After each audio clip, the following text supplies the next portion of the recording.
Magandang gabi, Benedict. Kailan ba natanggap ng SC ang complaint at ano ang nakasaad na dahilan dyan?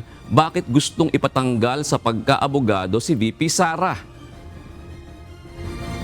Magandang gabi, June. Naka-date itong letter ng October 24 at ngayong buwan ng Nobyembre lamang ito nakarating sa Korte Suprema mula sa anonymous complainant.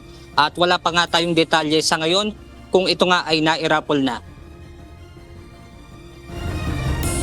Kinumpirma ng Supreme Court na may natanggap silang disbarment complaint laban kay Vice President Sara Duterte. Base ito sa nasabi ng ikalawang Pangulo na ipauhukay niya ang labi ni dating Presidente Ferdinand Marcos Sr. mula sa libingan ng mga bayani, kung saan ito pinayagang mailibing ng kanyang ama na si dating Pangulong Rodrigo Duterte.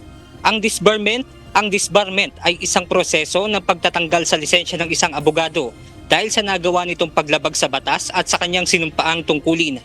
Ayon kay Supreme Court spokesperson Attorney Camille Ting, may nakabinbin pa ang disbarment case si VP Sara kaugnay sa pananakit nito sa isang sheriff noong mayor pa siya ng Davao City.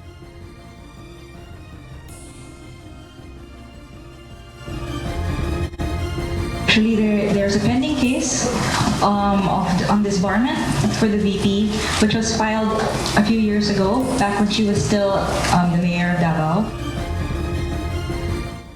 Ayon pa sa Korte Suprema, case-to-case basis at nakadepende sa desisyon ng Korte para maalis ang isang abogado. May posibilidad din na magsagawa ng motu proprio o kusang investigasyon ang Supreme Court patungkol sa disbarment ni VP Sara. June, sa ngayon ay wala pa nga ibinibigay na komento si Vice President Sara Duterte patungkol nga dito sa disbarment na ito. At yan muna ang ating update mula rito sa Maynila. Balik sa inyo dyan, June. Maraming salamat, Benedict Samson.